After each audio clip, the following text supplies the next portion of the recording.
Namaskara, good evening, and welcome to BIC Streams. Bangalore International Center, or BIC for short, is an inclusive and neutral platform for informed conversation, intellectual dialogue, exchange of ideas, and the arts. Today's session is The Valley Through Her Lens, exploring the Kashmiri identity through photography. And this session is in collaboration with Toto Funds the Arts. Nawal Ali, Ufaq Fatima, and Zainab Mufti are the co-founders of Her Pixel Story. Please look them up on Instagram. And they are a collective of women and non-binary photographers based in Kashmir. They explore photography as a tool to share the Kashmiri narrative from a female perspective that acknowledges and manifests the positioning of women in Kashmiri society, conflict, and resistance. Her Pixel Story initially started as an Instagram page where women photographers could connect and work together. It has since evolved into a community, moving beyond gender binaries and encouraging collaboration through photography. Tanvi Mishra is a photo editor, curator, and writer, and was formerly the creative director at the Caravan. And this evening, she will engage Nawal and Zainab, who are tuning in from Srinagar to talk about their individual photographic practices, as well as the value of a collective within the larger Kashmiri narrative. The full bios of the speakers will appear in the chat box, which is at the bottom of your Zoom screen. And through the conversation, if you have any questions, comments, or observations to share with the speakers, please feel free to use the Q&A box, which is also at the bottom of your Zoom screen. And with that, I hand it over to Tanvi. Thank you, Lekha, and thank you, BIC and Toto, for facilitating this talk. I'm really excited because I get to have two very dear friends here as part of what might be our first formal talk to the world, because these conversations that we have are usually either on this side or on that side of the world. I know it's freezing in Kashmir. Is it, Zainab? You look very cold. Yes, I'm kind of always cold and I hate winter, so just trying to keep myself warm. So I know I look like a muffler woman, but yeah, this is how it has to be. It's quite cold here. Well, I can't. Well, some of the images that you make are reflective of that, of what Chilai Kala and what the winter actually brings to Kashmir. So it would be nice to sort of talk about some of that and how that plays into the work. So thanks, Nawal and Zainab, for joining. Ufaq unfortunately couldn't join us today as there was a death in her family, and she wishes both of you best of luck. I really wish that she could be here, but we do have her work. So I'm hoping that we would be able to do justice to show some of it. So just to start off right off, I'm going to just share the screen and pull up some of the images, and then see if we can start right off the bat. Okay, can you guys see this? Yeah. Okay, great. We'll start off with Nawal, who this image is hers, and I remember seeing this image in 2019 at a significant moment when the Indian government revoked the autonomous status of Kashmir. Article 370 was revoked, and we were in Caravan doing quite a lot of reporting around the event. However, it was a very difficult time to report as the internet had been shut down, and as reporters, it was very difficult to get news from within Kashmir. We were lucky enough to send somebody from Delhi to go to Srinagar, and to even get the material out, a pen drive had to be sent through someone's hands, and then it reached Delhi via the airport. And it really felt like we had gone back into some other time where communication was just cut off. And so one of the biggest casualties of that is actually the reality of a place that was really cut off. And so for me, it connects to that time in the newsroom. And just, I really want to start off with this. And Nawal, perhaps you could give us a bit of introduction of where this is, what this image means to you. Yeah. Hello, everybody. Thank you, Tanvi. So this image is, of course, one of the worst times that Kashmir and Kashmiris have seen. This was taken in the September month of 2019. Actually, so after when 5th of August happened and everything was shut down, we couldn't go outside our homes, and I wasn't enrolled in any media house or anything, so I did not go out and shoot or report what was happening. So even people in Kashmir did not know what was happening in Kashmir. Or I mean, I live in a locality in Srinagar. I did not know what was happening in my neighborhood. So although I already had some tickets booked for Hyderabad for the 23rd, 24th of August, which I had booked back in June, so I could get out. And when I got out of Kashmir, I then read certain news and news articles that Indian media houses had published. And with that, I got to know that, Anjar, this place in Srinagar, it's on the outskirts of Srinagar. That was one of the only few places that was actually protesting, and they were taking out rallies every Friday. And women, men, both of the genders, they were taking out rallies, and it was even telecasted in a few international media houses. So when I came back in the month of September, and hadn't met my friends, hadn't met my relatives at all in this 1 month. And then one day, suddenly, on the 11th of September, I just went out. And I went to Ufaq's house, unannounced. I did not know her address also. And I had actually spoken to her sister who was in Malaysia while I was in Delhi, and I had took address from her. And I just went up to her house and I took her with me next day to Anchal. We had actually gone there to shoot and to report what women's participation was in all of these protests, because I had seen outside in Delhi that a lot of news reports and pictures were coming out of women. So on the 13th of September, on the 12th of September, we went to Anjar and we spoke to some people. We made some contacts, met a lot of journalist friends there. Then this was on the 13th, which was a Friday. So this was basically a protest after the Friday namaz from local masjid of that area. And so after the namaz, first there was first caravan of men protesters went around the entire Anchar locality, and they rallied with posters, and they had made posters the night before, and they rallied around the locality. And then the women protesters went by and they were rallying. And this scene, basically, this was actually a very sudden moment when I was basically walking in front of them. And I suddenly turned my back, and there was this scene I saw, and I had not seen such a scene in Kashmir in reality. Although I had read a lot about women protesters back in the 1930s, in the 1950s and 60s. So when I saw this scene, all of that historical narratives of women protests came to my head, and I just very quickly clicked it. So that's the backstory of this. After this, so when the protest and all had ended, we were all with the residents and the journalist. We were sitting in the premises of that masjid, in that locality, that mosque, and suddenly this was all after the rally, and suddenly there were pellet firing happened from outside of this locality. So this locality, the people had barricaded it with these barracks that you see, this tin barracks. So they had barricaded the entire locality, but still the pellet shots were fired, and a lot of people got injured after that. So that was the day this happened, and this was my basically my first, and probably, and even Ufaq's first protest that we had shot. Yeah.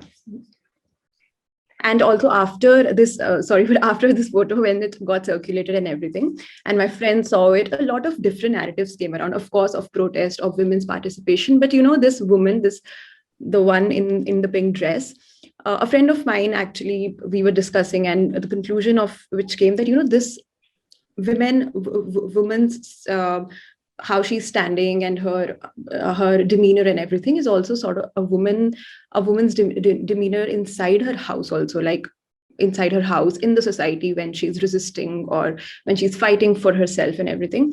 So a lot of perspectives came after this image was made. Yeah, and also, I mean, I have a very big dilemma with consent when it comes to photography. And from that day, I did not take out any pictures, but just this one picture because it's like, I mean, for me, it's a little iconic, and also you can't recognize the faces, so it was fine by me to take it out. And also, the people there were actually asking us to click the picture because they wanted it to go out. So that was enough to sort of satisfy my conscience and everything. Otherwise, I have a lot of dilemma when it comes to consent and photography, and hence I am not much into photojournalism. Yeah.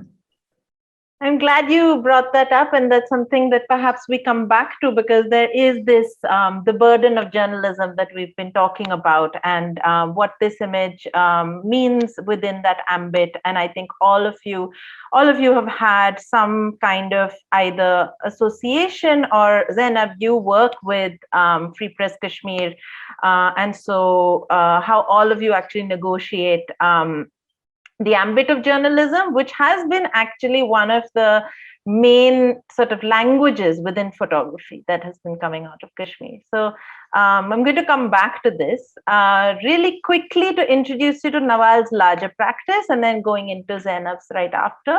Nawal, you've been focusing on areas in Kashmir which have perhaps been away from the mainstream narrative. A lot of your practice is also informed by research. You've been working with developmental NGOs. You're a researcher as well. And could you just talk a little bit about how research affects your photography practice and what this project is about? And I'll just run through some of the images. Yeah, so I think most of my photography practice comes out of my research. And that is because because of the area that I have studied, or because of my college days life as a student, it was purely academical. So even my first photo story that I did, which also got published, was on Rohingya refugees, which I did because I had to do a research paper on that. So, I mean, that's like a little anecdote how this all started. But then the reason that my practice is more into research and photography is because, with research, I get to spend a lot of time with the participants, with the people that I'm talking to.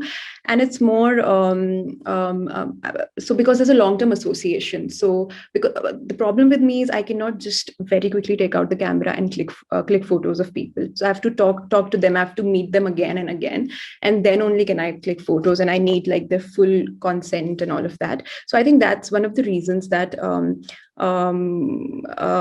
research informs my photography practices. And these photos that are being shared here right now are from a long-term research that I've been doing from past one and a half year on the line of control areas of J&K. So basically, the line of control is a de facto border between India and Pakistan, which was created in 19 after the 1947-48 war, and it basically divided villages between India and Pakistan. So there's a Kashmir in Pakistan and there's a Kashmir in India, and it divided families. This photo, for example, is, I mean, there are a lot of things that go around LOC. It's not just divided families. So this photo, the white thing that you see is a leg of a very old man, which had to be amputated after he was injured by a landmine. So there are landmines also around LOC. There's a lot of factors. So I do research, and then my photography basically photographs complement that research.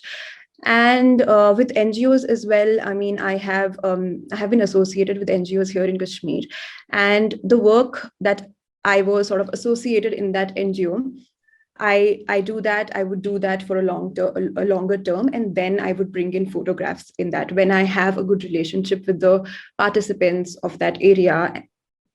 And I mean, it's very important to document that is there. So, but the documentation comes only when I have a good association with them. So yeah, so all my photography is basically my research projects, complementing my NGO projects that I have taken. This is also one of the photographs from an LOC area in Kupwara. And this photo, the physical photo, black and white, that you see is basically this kid's grandfather, which was who was left on the other side, basically, and he's never visited this side. So so that's my basic photography practice. I mean, it has to be research, and then photographs sort of complement them. This is also one of the areas in Punch in Jammu division. This was a temporary bunker that an Indian army had made during the 1971 war, if I remember correctly. And basically, this was just behind a residential house. So they used to fire from here, and the house residents, they would go down to the cow sheds to basically escape from the loud noise of firing, which would go on for like a week to even 2-3 months. Yeah. Thanks, Nawal. Moving on to Zainab, whose practice is actually fairly different from yours, and that's also something that perhaps we touch upon, how the three of you bring very different voices to HPS and how that collectivization happens. Zainab, your practice is very intuitive and so much, it's diaristic in a way, maybe we could call it that. So much of what you document is within your home, but you also have recently been actively working as a journalist.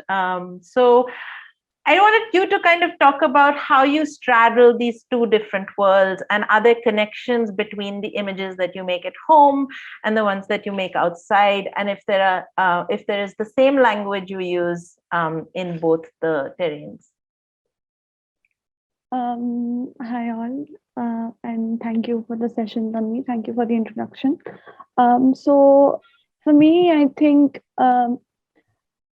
the only thing that is common for me in the photojournalistic practice and what I do at home is that I'm constantly thinking about the place, the kind of the stage for all the pictures I make, which is Kashmir, right? And for me, in photojournalism, it's always like, you know, the images have to be very direct, and it has to be like there is a certain code that it has to follow. But for photography as an individual practice and something that I do at home, I always try to look up for metaphors, and I always try to kind of contextualize the larger conflict through pictures that I make at home. And yeah, it's kind of it's difficult sometimes because till now I think like till last year my practice was quite slow and it was kind of very indirect. But with photojournalism, it's like it is about the presence. It is about being at the right place at the right time. So yeah, it's different, but I think it's doable. Would you mind telling us a little bit about these two photos and maybe explain a little bit about what you said and how that perhaps comes through here? Yeah. So the set of these two photos is this one is actually from a military operation site. So what happens in Kashmir that every time there is a military operation, the civilian properties are destroyed by the armed forces after the operation is over. So this one picture is from Srinagar outskirts where a similar thing happened. And so for me, like the moment I saw there is this pomegranate tree, which has kind of, which was destroyed, which has now uprooted, like it's no longer growing or anything. It just has these small flowers on it. And the moment I looked at it, I was taken aback to the pomegranate tree that we have in our own kitchen garden, the one that had snow on it.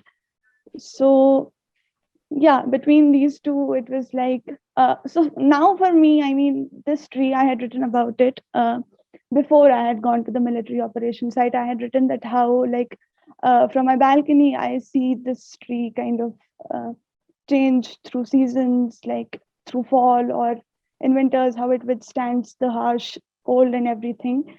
And I had written that how I see this tree as a self-portrait. And taking it back to like when I had seen the tree at the military operation site, for me, it was like, it kind of interplayed, you know. I looked at the tree and I was taken aback home. And now every time I look at this tree, which although still is in our kitchen garden, because of the uncertainty that surrounds us, I always think that how longer is it going to be there and withstand all the challenges. Do you ever worry if the metaphors that make sense in your head, if they translate for others, or is that never really something that you are concerned with? So for me, I think it's I would call it the burden of explanation, which always lies on the shoulders of the one who photographs. For me, I find it like I always like to talk about these images. I always like to contextualize it because to someone, I mean, to any outsider who would look at this image, it's just a pretty image and it's snowing and it's, you know, they don't know what it means. So for me, it's, I think, I always like to explain it, but sometimes I think people, for every image, I think people can come up with their own meanings, which can be, it can be more like a reflection of their own expression, you know. So it kind of depends on that. It depends on image, it depends on the audience and all of that. How about this one? What about this one? What about it? Why don't you tell us what's happening here, where it's from? Yeah, this one. So this is basically again another military operation site in Srinagar only. So the neighboring house to this one was actually destroyed, and here it's like one of the bullets had pierced through this shelf, which has all the toys which have been kept away, or I would say that it's like the Almirah looks like it's shielding the toys. You know, they've been kept in one place to keep them away from dust and everything. But then it's like for me it was, now this is where, you know, it's like even in photojournalism, sometimes when I look around, I would like to slow down and kind of think of an image not just journalistically but even metaphorically, what it means to me. So here, like, as you can see that the shield has been it has a bullet hole, right? It has been broken, and it kind of became a metaphor for me to kind of think about how we can say that the violator has missed the target, but maybe for them the target was to destroy the protection and not the one who is being protected. I do kind of keep thinking about meanings for my images in those ways. Do you always find a place for images like this? Do you always find takers for images like this in journalism, or are they sort of being collected in your personal archive and, you know, maybe get added onto your personal work? With images like these, I think they do end up in the personal archive because like with the language of photojournalism, what we always need is something that is very direct to show that active violence, or to show that military presence and everything. So these do kind of end up somewhat in a personal archive, and I do kind of revisit them from time to time, looking for meanings and how like they can be representational of the larger conflict. Moving on perhaps to Ufaq's work, who both of you can give us a bit of an introduction to. For me, I actually see there is some similarity between Zainab and Ufaq's work, perhaps only because of the place where it takes place. So much of the work is actually, almost all of Ufaq's personal work is made at home, but it comes from a different place. Like, so much of it is self-reflective, it's psychological, speaking about her own mental state. We don't have all of Ufaq's images, so we're just going to show some of them from a series that HPS had posted, and perhaps one of you could run us through them.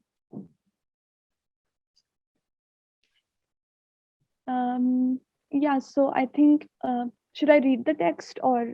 But either way, whatever you prefer. Okay, so basically this was a photo series that Ufaq had made in August of 2019. Nawal already explained that what kind of a time it was for all of us. There was no communication. We absolutely had no idea even about each other. I didn't know where Nawal was. Ufaq didn't know where I was. And yeah, so for Ufaq, this was, again, like for her, it was a difficult time. And this was a series that she made inside her room, where she spent most of the time of 2019 siege. She calls this series Damput, which is a Kashmiri word for silenced, or we can say choked. And that is what the series was actually about.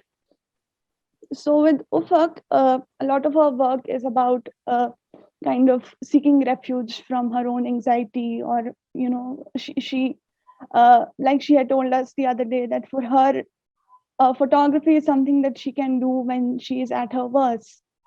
And I think this series is quite reflective of that. There's Ufaq has also spoken about sort of looking at mental health, and perhaps you could share a little bit about how you also saw that other people, even though the series is very personal, there are others who have perhaps resonated with similar ideas. Yeah, I think that's where we talk about like collective memory, where once we had posted this series, by the way, about this picture, it was very later after we had shared it on our Instagram that Ufaq told me that these droplets on the floor were her tears actually. So she was going through a very bad period, but for her, even then, it was the time when she didn't want to stop photographing. And about posting the series up, there were a lot of people who were telling us that how they could relate to it, because for people our generation to, although like sieges kind of come and go in Kashmir, but that was one of the most difficult times because there was absolutely no communication. We did not know anything about each other. So a lot of people could relate to it in that sense. Nawal, did you want to add something? No, I think that was it. Why don't you, I'm really curious to know, because I've known you both from before Her Pixel Story began, and all of you come from such different backgrounds. How you came into photography is like very, very different trajectories, and also the work that you make has very different languages. So how did this sort of collectivization happen? And perhaps for someone like me who's been observing Kashmiri narratives for a while, especially from storytellers and image makers, a lot of them being photojournalists, a lot of them being men, there is an informal collectivization around news events, right? Like when there is a say when there is a protest or there is an encounter or there is anything that is taking place within Srinagar or maybe even outside, a lot of photographers move together. They move in groups to go and cover something. So there's that informal collectivization is there, but all of you have a quite a formal structure now. Well, as formal as it can be, but yeah. So tell us a little bit about how it came about and what it means to be a collective in Kashmir. So that's a story that everybody has heard. I don't know how many times. So yeah, so basically we did not know each other 4 or 5 years before. All of this came about when that a photo book had come out on Kashmiri photographers, and they were all men. Beautiful book, but all men photographers. And that time we all had different lives. We had no idea about each other. So I think a lot of people went up to the editor to say that there are women photographers aspiring and established who could have been part of it.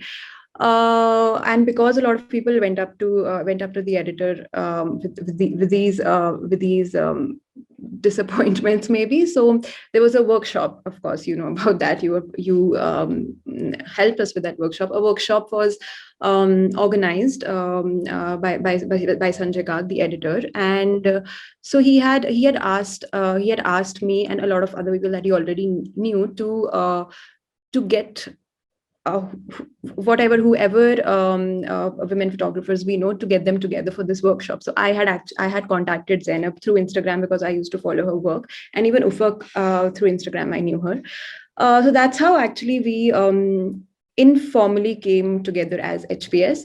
But when the workshop happened, after that we kept meeting to go for walks, and we used to go for walks. We used to shoot in Srinagar itself. We kept meeting, and then one day Zainab was like, let's open an Instagram page where we can at least share the images that we are making while we are together going to all these places. So that's what it started off as, a very simple thing where the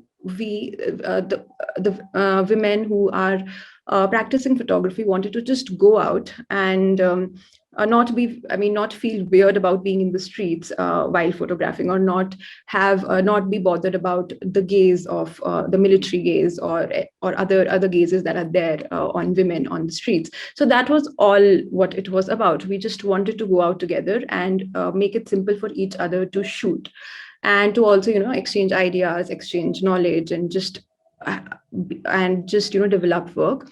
And then slowly and gradually we started also contacting a lot of the women who might be interested in photography and want a platform like this. So basically this platform was more about um, um, of course collectiveness and togetherness and accessibility and all of that. And yeah, and then slowly we also thought of expanding further from just women gender group. So yeah, that was what this collectivization was about. It was just as simple as that. It was as informal as that. And then now we have started doing workshops and being a little more formal, getting doing print sales so that we can get funds, making records of who is attending our workshop, who are we going to call next, and all of that. So it's more formal now. And about the collectivization that you were talking, I think Zainab would be a better person to answer that. But I had the first experience that I had in press club in Srinagar was in the August of 2019, and I also myself saw that collectivization. We would go together to places. Journalists would tell us. Ufaq and I were sort of an outsider in the press club at that point of time, but we could feel a community sense there at that point of time during August 2019, that they were sharing places that we could go to where protests were happening or where we could get some information. So yeah, I think there has always been that kind of community sense. But yeah, of course, Zainab can tell a little bit more about the. Zainab, you've been shooting recently quite a lot. You shot this film on Muharram, and you've also been going to various sites, where like some news breaks out. And so, do you always go with people, and why? Because so I find it so interesting because photographers a lot of times can be also it's an isolated craft, and many actually go individually because there's a competition in terms of essentially who's going to break the story, who's going to get it out first. So yeah. Yeah, I think it's very different in Kashmir. It has, even for like I think with our newsroom, first of all, it has been like, even if we kind of find out about a story first, we wait till we, kind of the editors of other publication and us collectively decide that this should go out. And I think that comes only because that there is a lot of curbs on press freedom in Kashmir, and media has absolutely been unsafe. We see that almost every month journalists are summoned in Kashmir. Right now there are already like 2, 3, 4 journalists who are in jail. One of them has been in jail. Asif Sultan has been in jail for like 3 years. And very recently, just this month, a few more were summoned and arrested. So with that, I think for journalists in Kashmir, this collectivization is very important because it is kind of, for your own safety, because we have seen instances where if there are only a few media personnel going to cover a certain event, they have been beaten up by the police, and even like sometimes the locals are kind of suspicious, and it even makes them uncomfortable. The media presence makes them uncomfortable, and that being because of how Indian media has portrayed Kashmir, it's always very difficult to explain that we are not among them and we do not tell stories the way they tell. It also, yeah, it's basically about that. That's why it's like, for us, it's like, unless and until we know that about 5 to 10 journalists are going to the same spot, we won't, because for us, the only means to stay safe is to stay in a group. And yeah, that's how we kind of navigate. It's interesting. We've sort of drawn upon this idea that we've been talking about how Kashmir is portrayed and how Kashmir has been seen. You spoke about the Indian media. There is also, there has been so many gazes towards Kashmir. It's been seen sort of as this paradise land. I mean, Bollywood seems to, and now fashion, it like sort of forms the backdrop of a lot of fashion shoots. But then there's the Indian media narrative, especially post the revocation in August 2019. And then there's the tourist gaze as well, right? That you guys have all been talking about. Which you have always found is very dissonant to the Kashmir that you see. And I'm going to pull up perhaps a couple of the images that maybe you can tell us a bit more about these and how this ties in. Yeah, so this basically is a tweet from 2020, actually. It was when the siege completed 1 year, the siege of 2019. And this is when a lot of Indian journalists had parachuted to Kashmir once again to kind of talk about the developments, quote unquote, that had happened in Kashmir at that time. So in one of these pictures so Kamaljeet Sandhu is, I think she works for Times Now. So she is a journalist. And I don't know, the picture to me is so ironical, and even the caption, "I and ice cream at Dal." So I can see ice cream, I can see shikaras, and I can tell you that the shikara walas for that whole year, they couldn't make a single penny because it was all locked down. And these are the daily wages. These were the people who would kind of wake up in the morning and then earn in the day and eat in the night. But it was not possible for them. So I don't know how, how for her how can she only see the scenery of this and not actually introspect into what actually has happened in Kashmir post abrogation, or what has happened in Kashmir, all these years since, let's say, since 1947. Like there has been a lot of economic suppression, which doesn't get reported by these channels. So yeah, there's that. And then there was also, like, we saw a similar tweet in August 2019 only, actually. I think Nawal can talk about it, because that was the time when she was kind of on the field. She was going to protests and everything. And it's strange that at the same time, the only thing that Barkhadat could find was a cart of apples and a scenic Jhelum view. Over to you, Nawal. Yeah, this is funny. I think I'd forgotten about this beautiful tweet. So this is 23rd of August. And I think, okay, so that was the time I left Kashmir for the first time in 2019. But, it is very weird that she even got hold of apple somewhere on the road. I don't know if it can't be a street vendor at that point of time. I don't know where did she get hold of these apples. So I mean, for us, it was so different back on the 23rd of August in 2019, where there were 13,000 plus people who were detained in Kashmir. They were being tortured in jails. On the roads were completely empty. There was military everywhere. I mean, we already have a lot of around 800,000 personnel there. That time there were 12,000 more personnel. So I mean, it's very weird that she did not even get even one army person in the frame. So that was the time. I mean, and that time, Anchar, from the photo that was the first photo that was presented here, that place was basically, I wouldn't say burning, but it was active, so much active. There was so much of resistance there.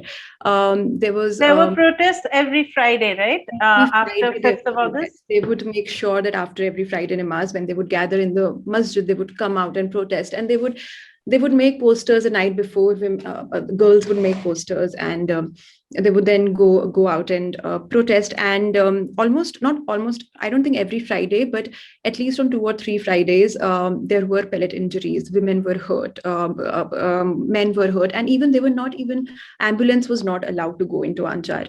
Anchar, that area, this locality from where the photo is, it is right next to one of the biggest government hospital in Kashmir schemes, in Srinagar schemes. The ambulance wasn't allowed to go to that area because the police would tell the ambulance driver that, if you come back with pellet victims from that area, hand them over to us, and you can't take them to hospital. Or even when they were taken to hospital, they would be detained from there. And it's completely weird. I can't even go back. I can't go to the fact that what was happening to people inside their homes when they were caged, what was happening to their mental state, what was happening to their financial and economy of their family.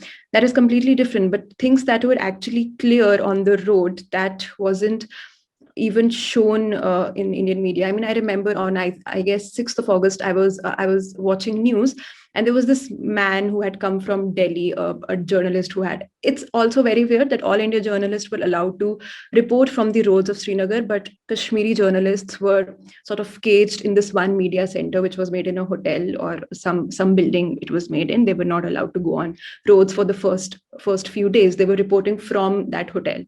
And these Indian journalists, they are being shown out of this tourist reception center in Srinagar, from where these migrant laborers are basically leaving the place. And he's standing there with all these migrant laborers and buses at his back and saying, yeah, everything is normal here. See, people are moving around, cars are going and traffic is going on and everything, and basically misreporting.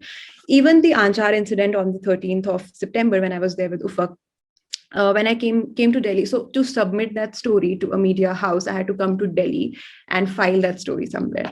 So when all of that was happening, when we had to file the women participation, I came across a story in the print where it was said that, Anchar, this place that has been over exaggerated for the resistance and everything, is not true. People there are not doing anything. And that report was claiming to be a fact-finding report and saying that on the 13th September, it's been claimed that there have been pellet injuries and there have been a 13-year-old boy has been injured, and all of that is false. So this man goes there for a fact-finding report for 2 days and comes with a report saying that whatever happened in Anchar was not true.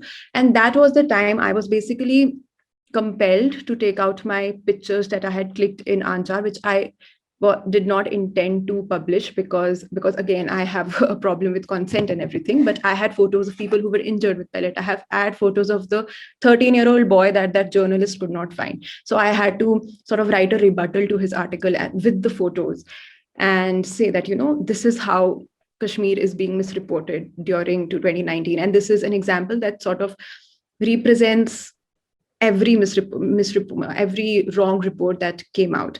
And then, of course, I was targeted on Twitter by that journalist. He wasn't allowed to write another rebuttal, but he targeted me on Twitter and everything. And this is, so I mean, people coming here, journalists outside of India coming here and telling. So basically, at that point of time, the locals, and especially of Anchar, were so desperate to let their voice out through media that they were very easily trusting a lot of journalists.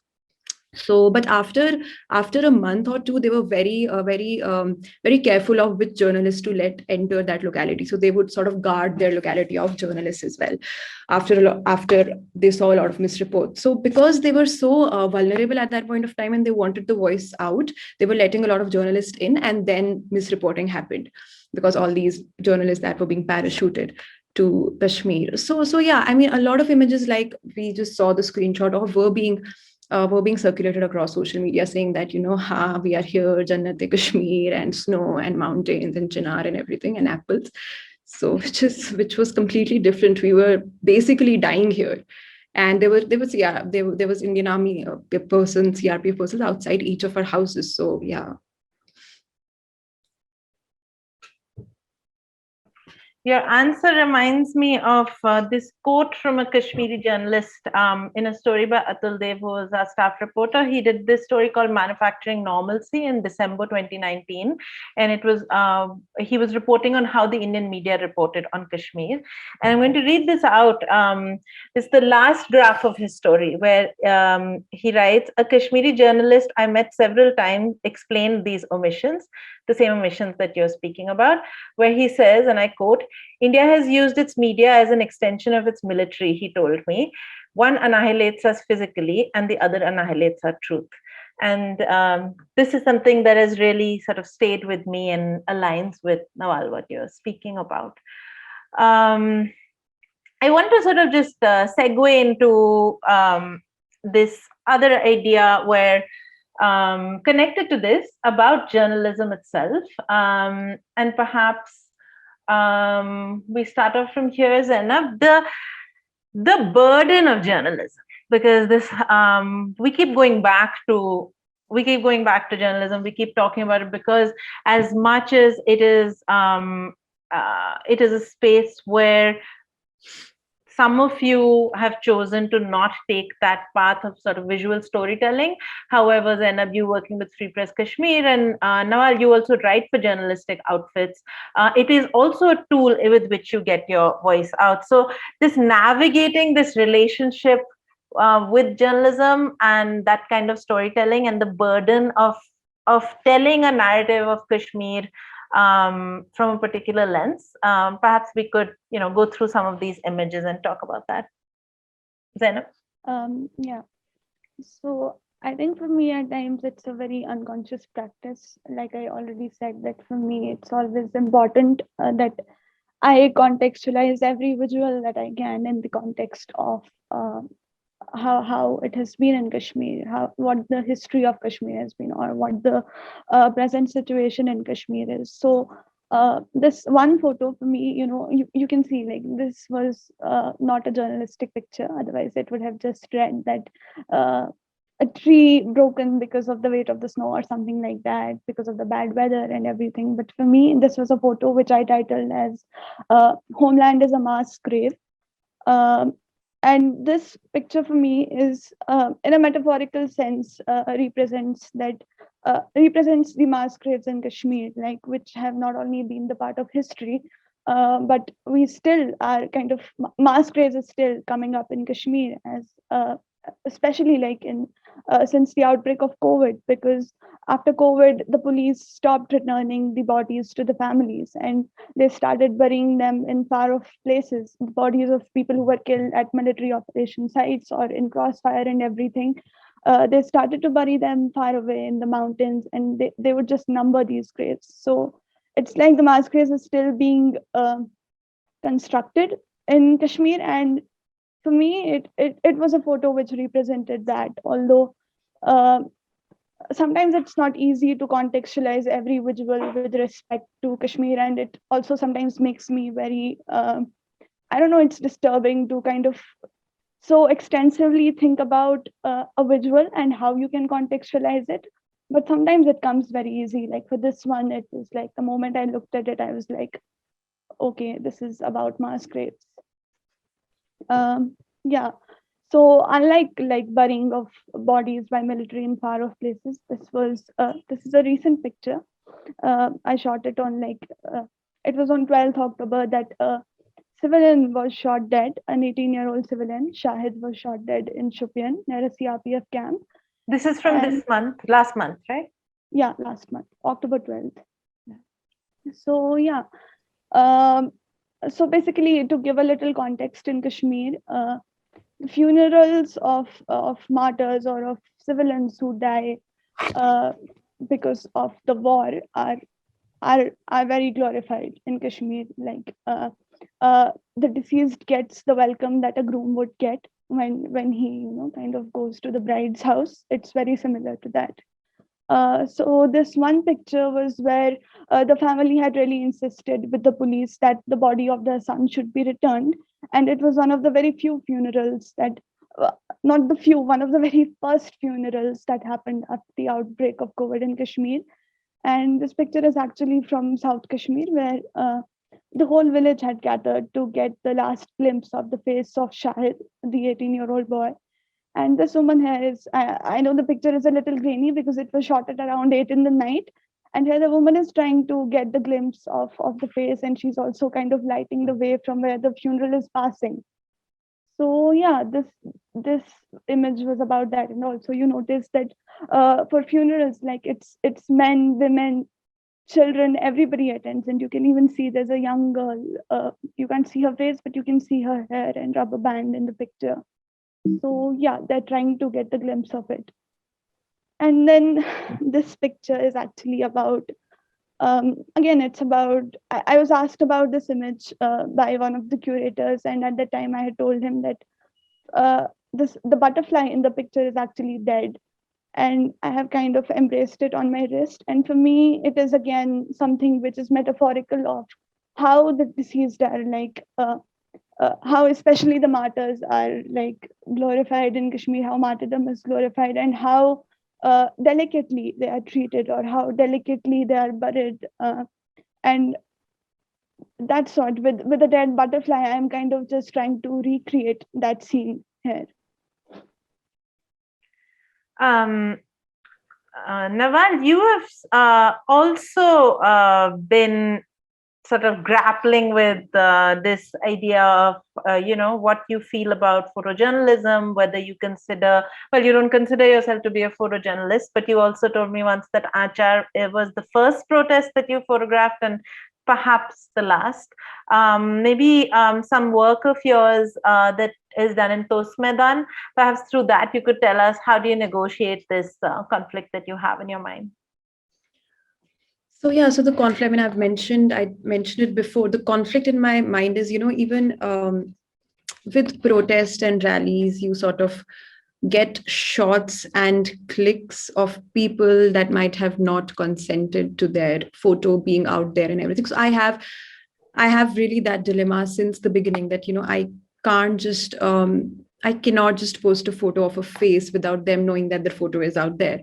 So that for me is it basically hurts my conscience somehow. So even before, I mean, 2 years to 3 years back, I used to click photos. I mean, when I was just learning, I was just getting into photography, I would click portraits and everything, how people click it. But now when I look back to those pictures, I don't either post it on social media. I sometimes also just delete all those photos, because it's very disturbing that, that woman, that man, that child, whatever, they don't even know this photo is somewhere out there, or even just with me. So I mean, I find it very, and even so, for example, so I mean, probably what perspective or what narrative that photo of theirs is giving out, probably that wasn't even their intention. So these are the questions that go on in my mind, and these are the questions that I have dealt with, and the reason that I choose a long-term association, and I choose to click photos in now my practice has been such that I choose to click photos where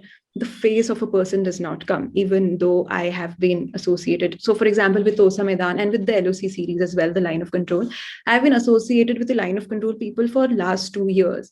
I mean, I've spoken to them continuously for 2 years, but still now I make sure that I do not click their photos. It's not about their security or their safety. It's more about what message that photo is giving out, and I mean, they're not getting anything out of it. So why do I have to use their photos?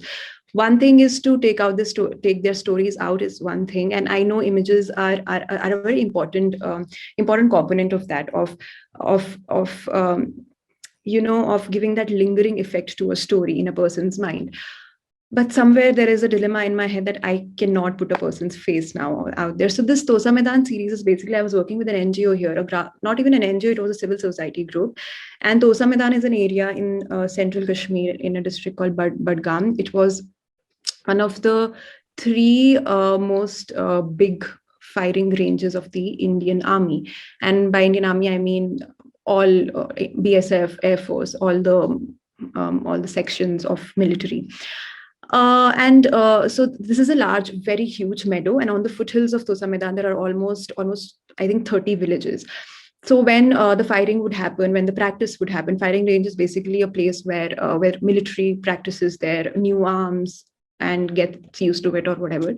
So people have lost their, so these are mostly nomads, the Bakarwals who, Kashmiri Bakarwals who go around in this meadow and graze their animals. So they've lost their animals. A lot of people have lost their legs due to all of this firing and landmines and everything.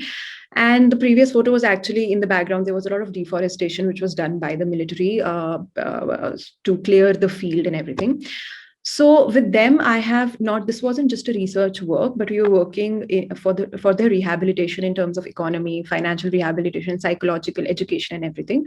So I have had a long-term association with them, but still I could not click photos of the victim survivors because I was like, what am I giving back to them? I'm of course, there's an awareness being created and everything, but there's nothing. I mean, they will not sign up for it. I know if they know what is actually happening to their photo. So I make sure, like, this picture also, the face of the man is not being shown. This is a shed where we were living. It's just at the start of the Samidan meadow, and then the Maidan just goes beyond. And even the next picture of the kid. So this kid I met in 2018 as well, and then 2019 as well.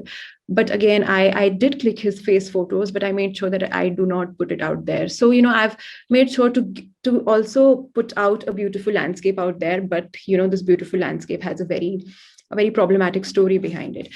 And also with these so this is the dilemma that I have, which I basically overcome by making sure that I have a long-term associate, because I'm also into, I like researching. When I am doing all of this stuff, I really like it.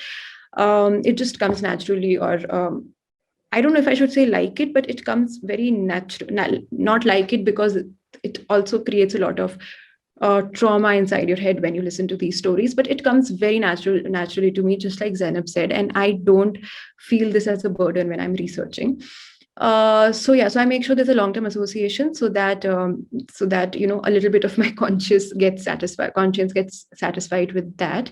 And a lot of my work is not just, it's of course about getting stories outside of Kashmir, but a lot of it is also my audience. I also make sure is Kashmiris as well, because like with LOC, a lot of people in Srinagar and in other main, I'm of course not generalizing, but a lot of people don't actually know what, of course, a lot of people know there's a cross-border firing at the border areas in LOC, but other things, other marginalization, everyday militarization, what all forced migration and everything that refugee crisis and all of that happens there, a lot of people don't know. And how ethnically they are, there's a diversity of ethnicity in Kashmir, and they are ethnically different from main Srinagar people and the dominant ethnic group here. So a lot of my audience is also Kashmiris and not just outside of Kashmir. Antar was my first protest, because I had to get out there. I did not know what was happening, so that was my motivation of going to that protest. The aim was to sit behind after everything protest gets over, sit with the protesters, sit with the women protesters, talk to them, listen to their stories, and then write about women's participation. But the Friday protest happened, the firing and all happened, and it got me to shoot the protest also, the injured people, the blood, and those direct photos of violence. And again, I did not have any intention to put it out, because again, that dilemma that I have talked about, but because the misreporting happened, I had to, those photos were of use at that point of time, because I could prove that, okay, this has happened in Anchar, and what the Indian media is reporting or has reported is wrong. So that's the thing. And of course, I don't, that doesn't mean I don't believe in photojournalism. It's of course very important, but for me, I don't think it's for me, because sometimes it's taken out of context. The one in the photo did not even intend it to be like that, and all other things that I've mentioned. Yeah. I want to ask about, this collective has, come together, say it's been, 2.5 years?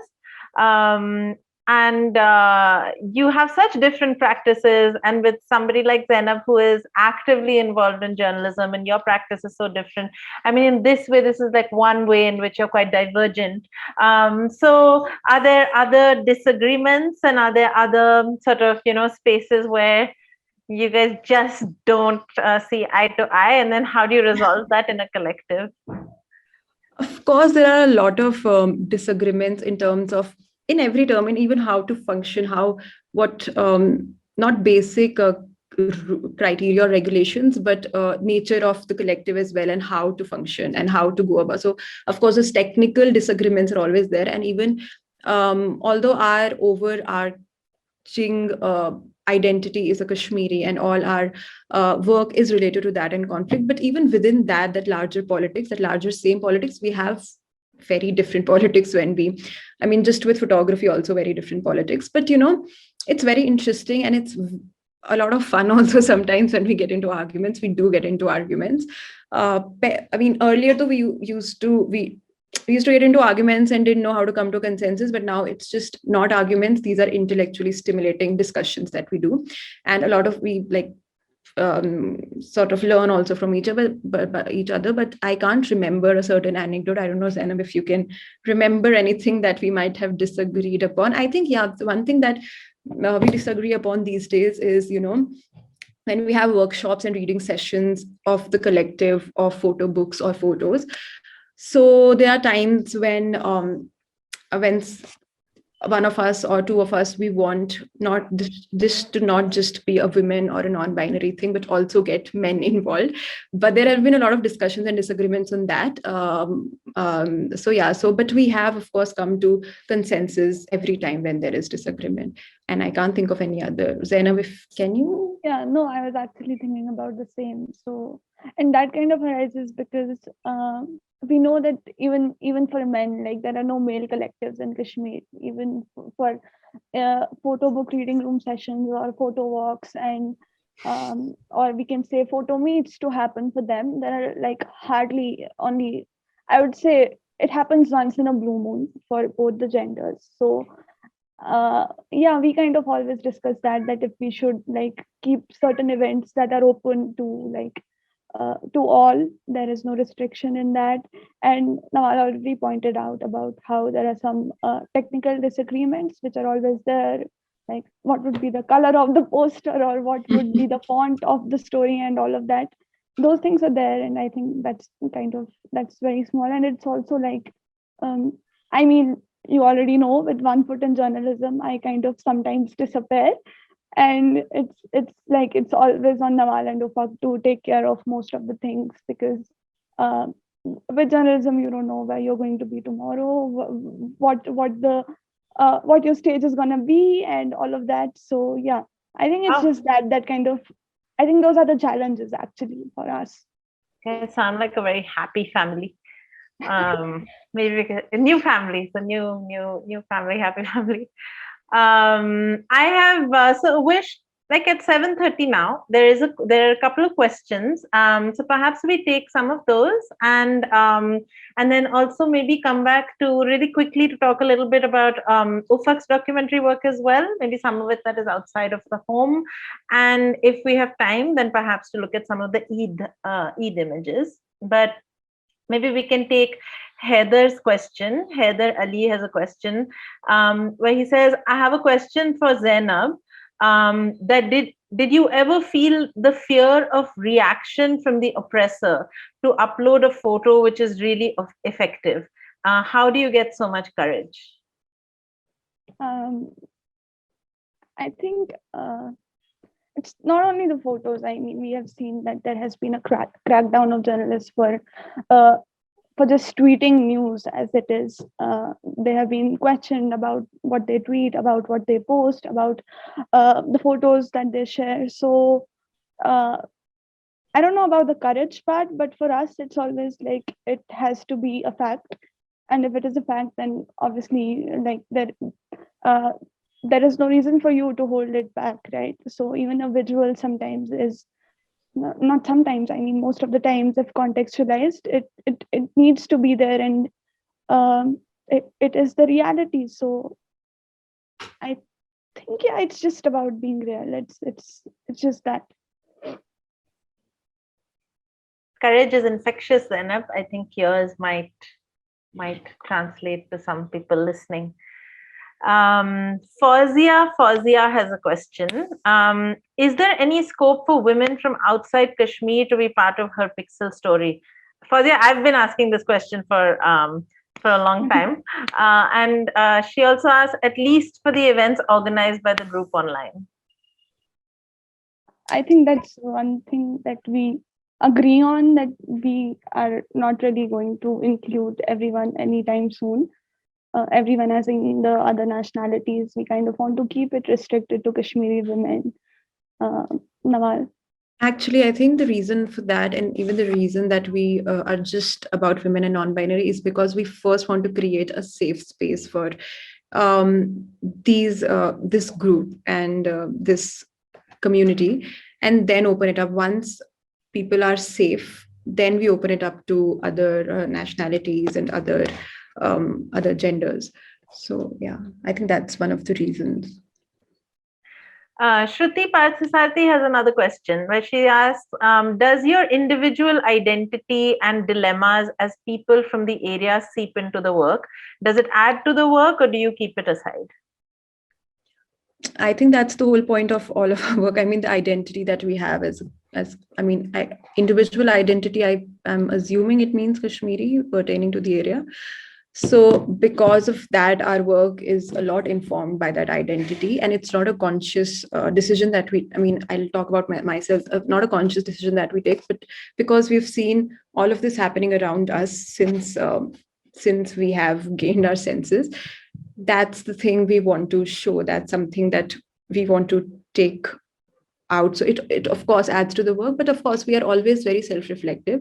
I mean, there have been times when even in HPS discussions we have questioned a Kashmiri a lot, questioned the journalism fraternity a lot, photography fraternity. So we are of course constantly self-reflecting, but this identity is, it always informs. It's everywhere in all our work.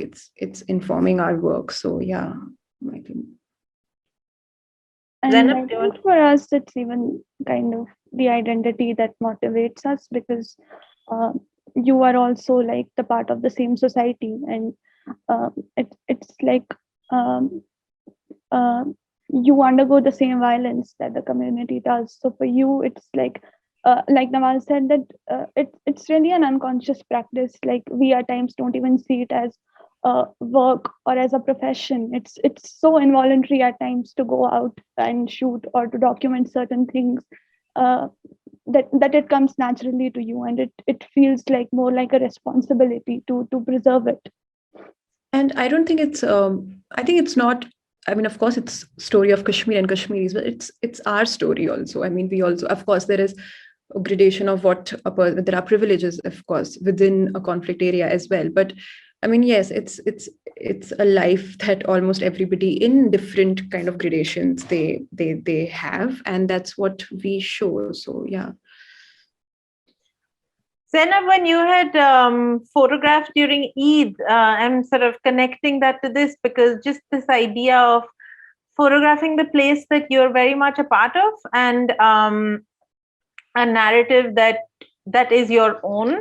Perhaps you could run us through some of those images, and that might help sort of get the idea across a bit better. This duality between joy and grief being something that is constantly together within Kashmir. So could you talk a little bit about this series and what you were seeing that day? Yeah, actually, it's like I have had a lot of conversations with my friends and colleagues about this idea of joy and grief and how they actually interplay in Kashmir, because no matter, like, although there's always war, but then people get married, there are weddings, people sing, people dress up for certain occasions, like we saw in the previous picture. So all of these pictures are actually taken on Eid, but then there are images like these where this young boy was coming back from Eid prayers, and he was detained by the police on allegations of stone pelting, and he was being it was about lunchtime on Eid day, and he was being taken away. And then again, about like how we are also from the same place and how the stories impact us. I came home and I kept thinking about that boy, and so much that I wrote to my editor that is there a way that we can confirm if he was released or not? And then he called the officials, and we were told that there were no detentions made in Srinagar on the day of Eid. So we had assumed that he might have been released. But you didn't find out for sure, of course.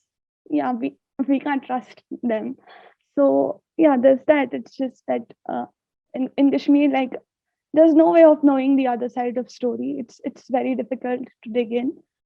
We always mostly depend on police quotes, on police statements, or police sources. And I'd recently written about it, that how in Kashmir anybody who could tell you the other side of story is always dead, and that kind of makes it even more bizarre and disturbing.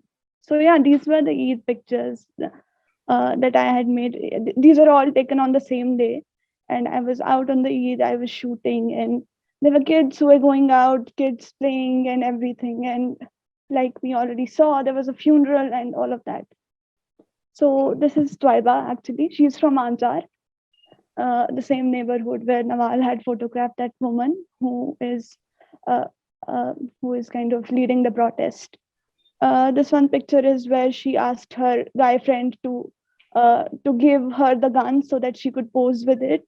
And I really like this image, like how her hands are henna'd and she's kind of all dressed up for Eid, but the expression on her face is something which is very intriguing. And yeah, she's posing like she knows how to shoot people and all of that. There is that sort of expression.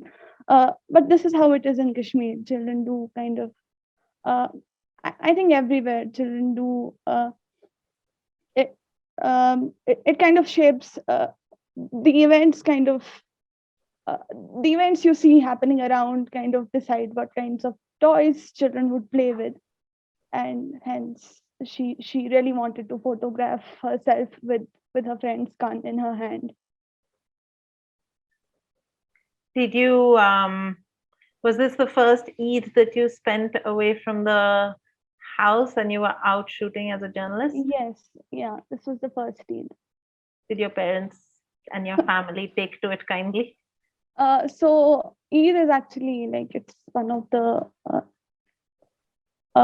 not, I think it's the only festival in Kashmir that is celebrated, and it's very important. Like there is a whole family protocol that everybody has to be home by lunch. And my mother was really mad at it because I left home very early. I didn't even have breakfast with them. I left at around 7 in the morning.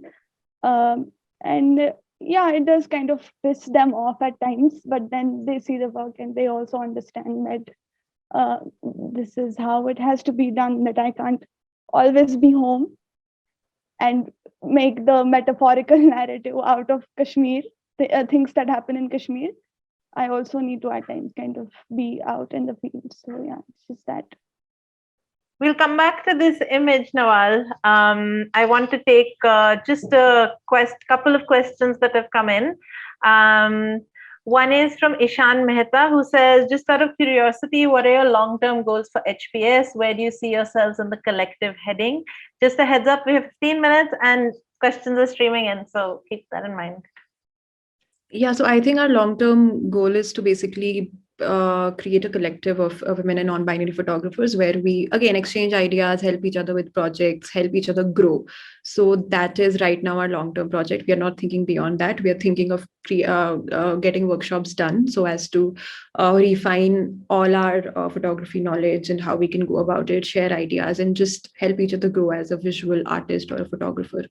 So yeah, create that space and platform, and then of course then get a lot of other people also, and then become a sort of a catalyst wherein we not change but bring about a little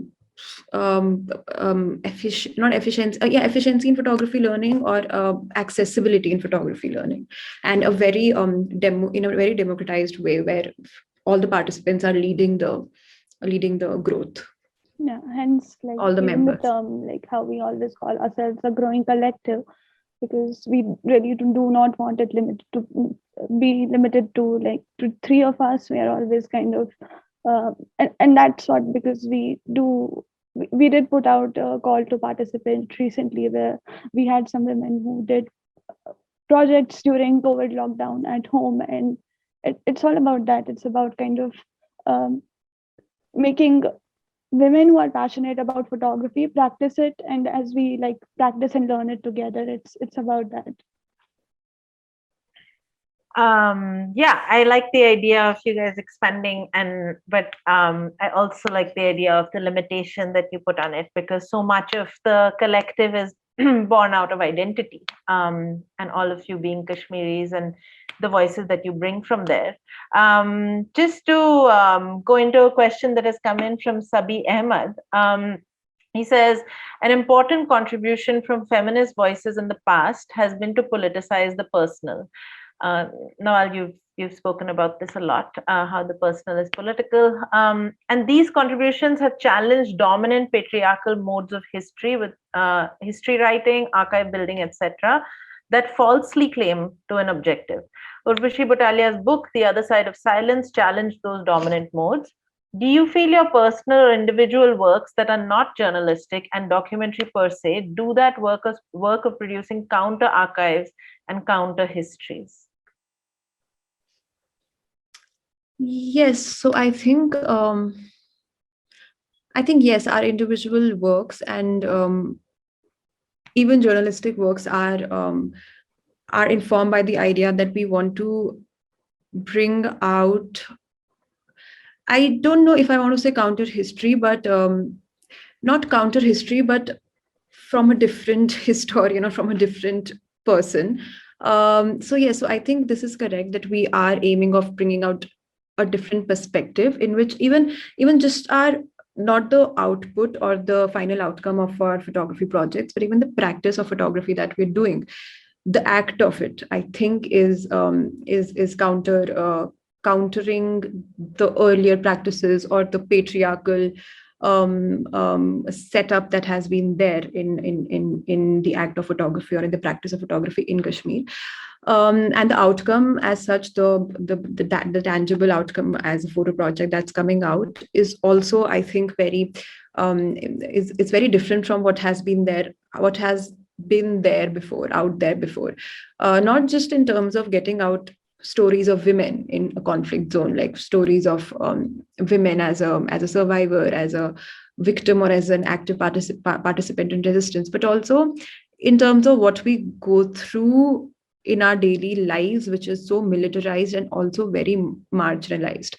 So I think even our personal work sort of comes from the fact that we've been silenced for a very long time in terms of Kashmiri community or in terms of gender or in terms of the setup that we have. So the act of a photography and even the outcome of a photography is countering it is adding on to a lot of history that's been written, not by the mainstream, of course, written or documented by the Kashmiris. It's adding on to it, but also it's countering it in some way. Actually, I don't think counter is the right word. I think it's adding on to it with a very different perspective. It's not countering. It's maybe it's a more in-depth of what is already. More details with more layers. We are getting it out. So there are two things right here. One is of course, everything is political, but one is the state violence that we have here, and the other is the society and the patriarchal violence that has been there in every society. So when we see these two with the state violence and the state structural violence, we are I don't think countering what's been written by or what's been documented before by Kashmiris. I'm not talking about other Indian media or Indian historians. So we're not countering, we are adding on more layers to it. But with the other side of violence, the patriarchal violence, I think we are countering a lot of that has been said within the framework of patriarchy. We have a question and a comment from Mark. One is that he says that he really appreciates the different visual languages the collective bring together. For example, the interior versus the exterior. And he has a question where he says, how do you weigh the roles and responsibilities as documenters and visual journalists opposed to those of being a daughter and family member during this dangerous time? Does the latter fade away as you're working out in the field? It would fade away only if my mother would stop calling me when I was in the field, but it doesn't. I think we are kind of at times.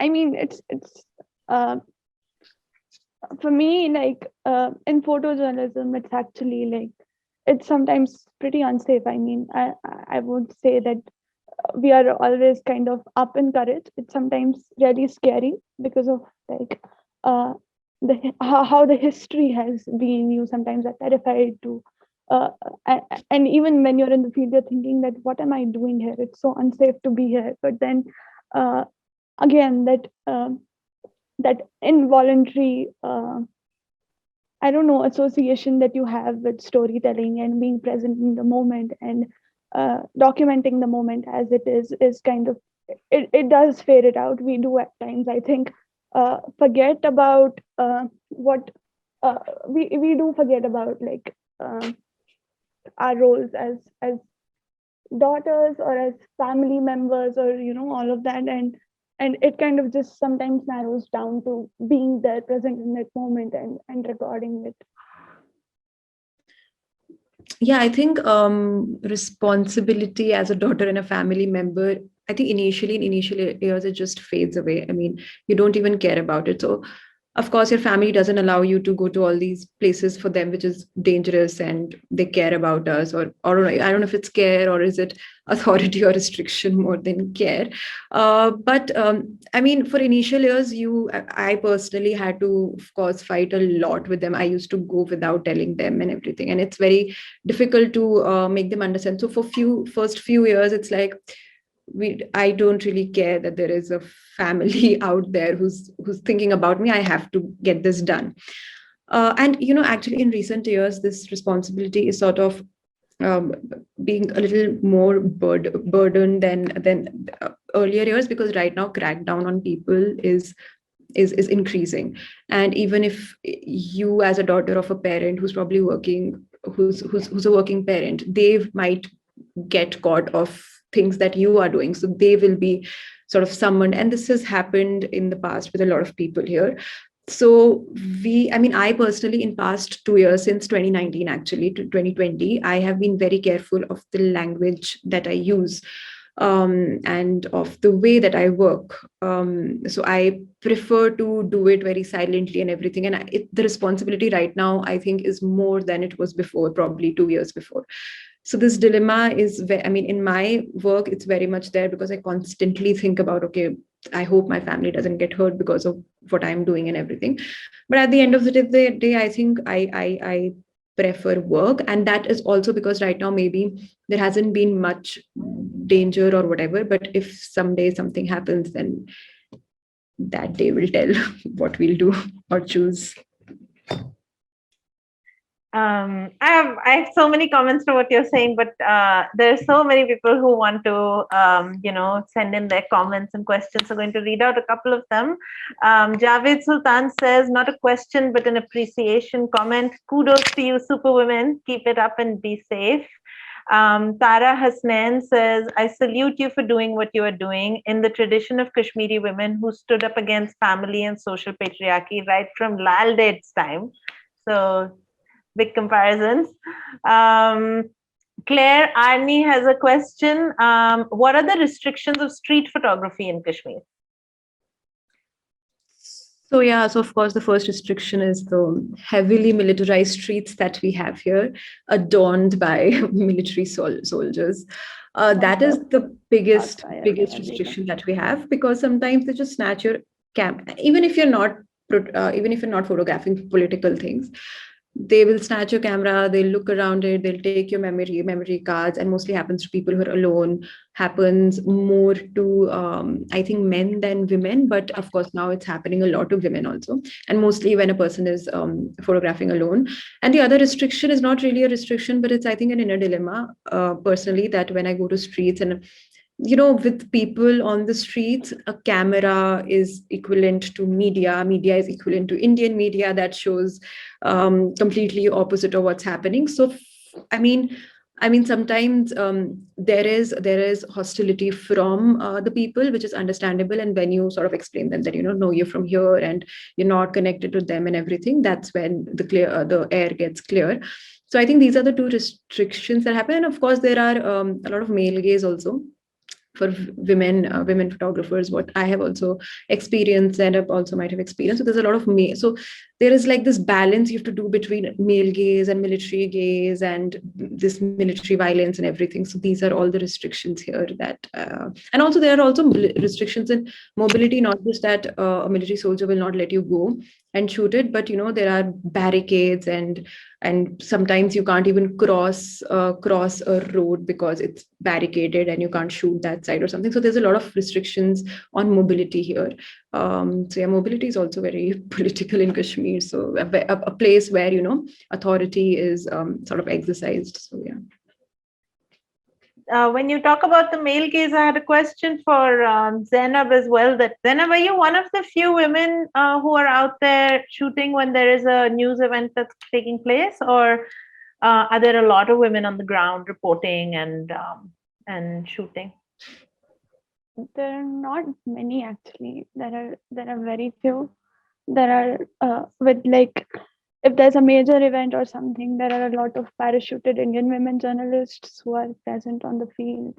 So it kind of, I mean, usually you would have this idea that if there are more women in the field, at a certain event, it kind of would make you more comfortable. But with Indian women around, it kind of becomes very, it kind of doesn't make me feel safe at all, because they are kind of flouting, screaming out their propaganda and telecasting it live, and even like as since we are the part of the society, again, for you to be present there and to listen to all of that is traumatizing, I would say, because yeah, you're on the field and it's kind of happening, so it's difficult. About Kashmiri women, honestly, like I have mostly seen it.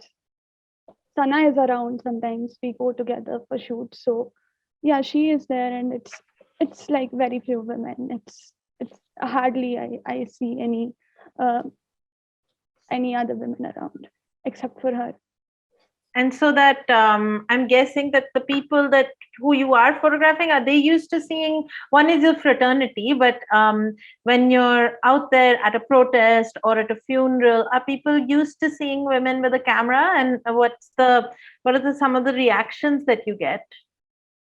So far, I think there are mixed reactions at times, because so I also documented Muharram. We had made this documentary for Free Press Kashmir. So again, Muharram is like, it's a very sacred month for Shias. It's again, there are religious processions. It's a very sensitive gathering, and I think I was welcomed, and women especially were very welcoming, because they felt comfortable, having a female journalist around. It sometimes works that way, but sometimes you also have to draw a line, because especially with Muharram, like those were the religious gatherings, so men were mostly in their prayers, so they wouldn't prefer to have a woman around. So you have to sometimes maintain the distance, and you don't get as much access as your male colleagues would. But I think it's a mix, sometimes. And at funerals, I think again, it's the emotions run high, so you have to kind of keep that distance. You have to navigate. You have to try to be around women more, so that women are comfortable. Like women are always kind of they open up to you about certain things and all of that. So I think we are getting used to it. Anisha has a question where she asks that what kind of images do you see published regionally in Kashmir, or even shared via WhatsApp? How might they be perceived? I think she means how might they be perceived. What kind of images, I guess, maybe what are different from what you see outside of Kashmir? What is circulated? Is there a difference in the kind of images that you see in regional media and Kashmiri media that you don't see Yes, in of course. Indian media? Yes, of course. I think in terms of media, if you're talking about, there is a very clear difference. I mean, she also, I think, mentioned WhatsApp images, which I did not completely understand. But if it's media, there is a massive difference where, even the smallest thing that seems abnormal. I mean, a lot of abnormal things have become normal, but a new abnormal thing or whatever, the Kashmiri media, regional media covers it in terms of images, in terms of political images. So if there is a new bunker or a new military operation happening, or a martyr or anything. So I think Kashmir, these images circulate a lot than they get circulated in Indian media. Like the day-to-day militarization is not very much visually documented by the Indian media than it is by Kashmiri media.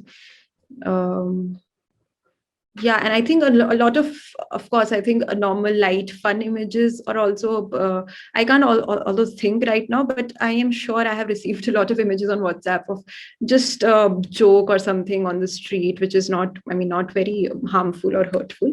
So, I mean, Kashmiri humor, I don't know if it comes out of trauma or what, but it's quite amazing. I mean, I think that's the only escape we have. So all of these kind of humorous images also circulate via WhatsApp, which are not very harmful or hurtful, just for entertainment purposes. One last question that we have from Heather, and then Nawal, perhaps you could tell us about the Adu image to close this off. It's one of my favorite images of yours. Heather asks, it's a question for both of you. What's your feeling when your photo narrative doesn't get place in mainstream media? What is? Oh, we're very happy. We don't.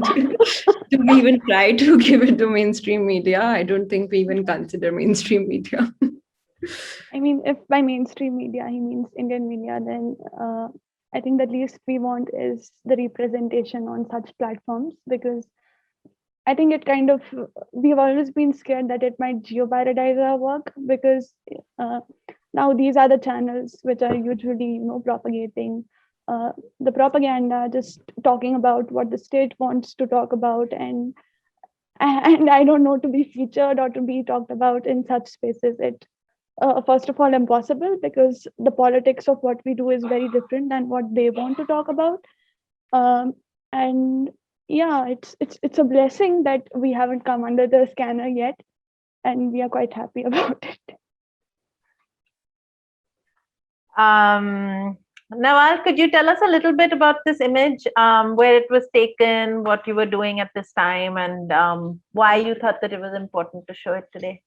Yes, so this was in a place called Adu, which is a little further from Pahalgam, which is a tourist spot. A lot of people might know about it. So it's a very small village where mostly semi-nomadic people live.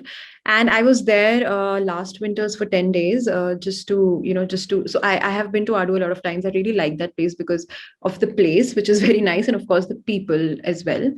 So Adu is basically also, there's also a political story to it, where in 1994, there was like this biggest kidnapping of some Britishers and Europeans, which was like an international issue, and Kashmir came under international radar. And Adu people had a lot to suffer after that, a lot of crackdowns, a lot of military violence and everything. So, when I go to Adu, a lot of these stories also come out from the people there. And so this was winters. And the reason I shot this was one, so I was skiing at that point of time. We were learning skiing from people there. They're very nice skiers. They're not, they of course have learned it, but a lot of kids, like a 7-year-old was teaching us skiing there. So this comes inherently to people. So anyway, so we would start our day at 7 and it would end at like 12 noon. And after that, everything would shut, as in everyone would stay inside their houses. So with this photo, I wanted to show the simplicity of that place. Like, I don't know, this photo just screams simple and the winter silence to me somehow, and the essentials like a ferrin and these shoes, which are so simple, but that's what people wear during snowfall there. So this photo for me somehow depicts what that place means to me, in terms of how lovely the people are, and all of that they have gone, all of what they have gone through in 1990s, in that period, 1994. They're still very, I wouldn't say grounded, but still very, very full of life and everything. So yeah, so it's mostly depicting simplicity and the silence of winters in Adu and in Kashmir overall. So it represents, I think, the bigger context of Kashmir as well. So yeah. Thank you. Where can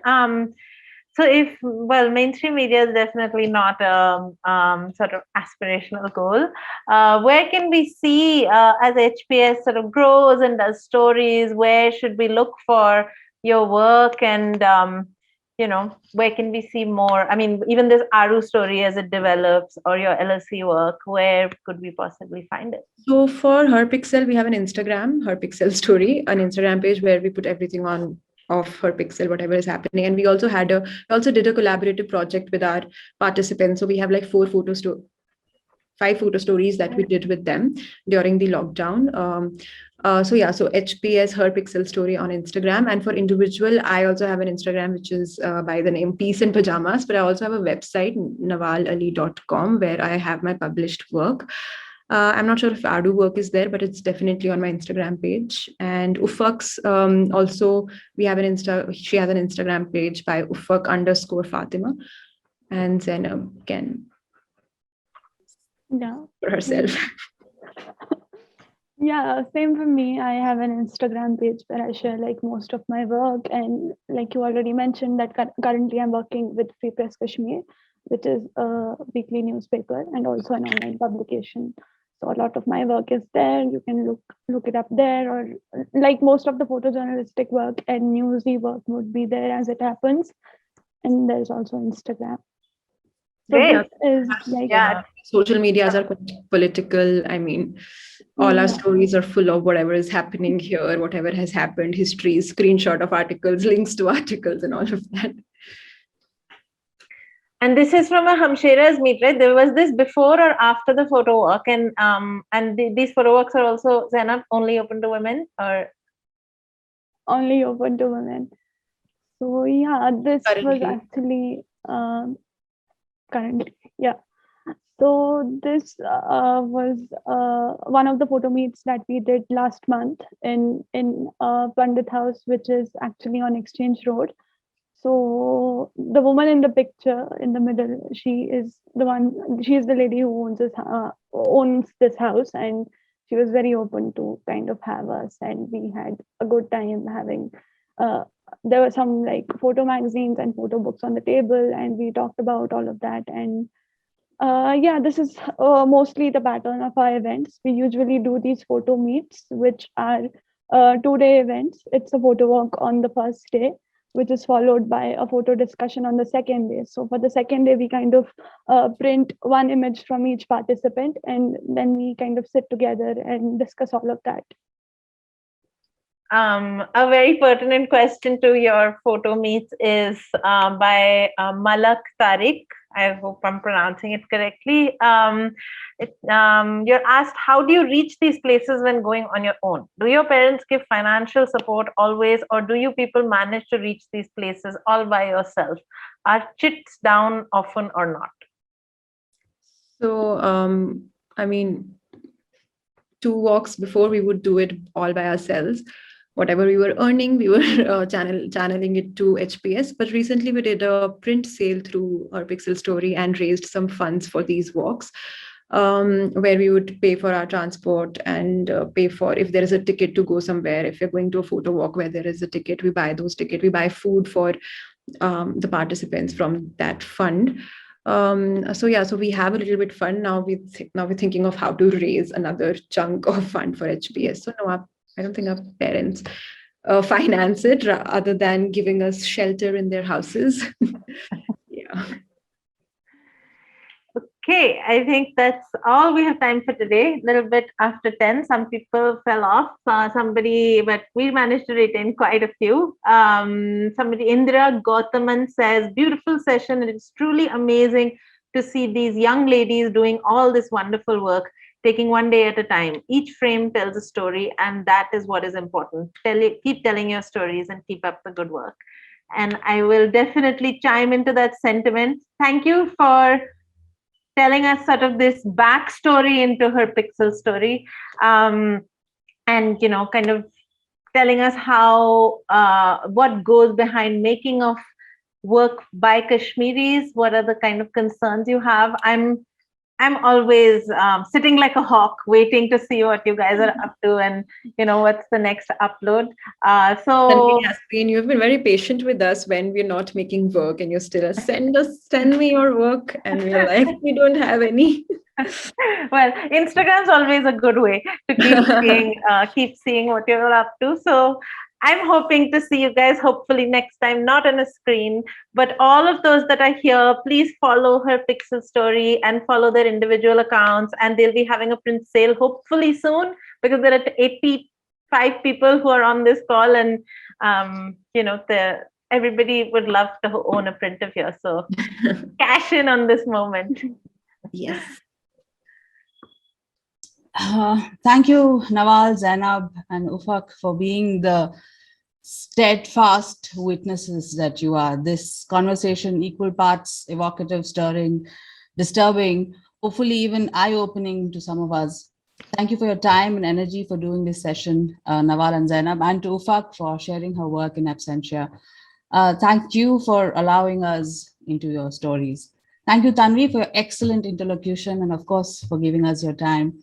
And thanks everyone who joined us this evening. We had over 120 at one point.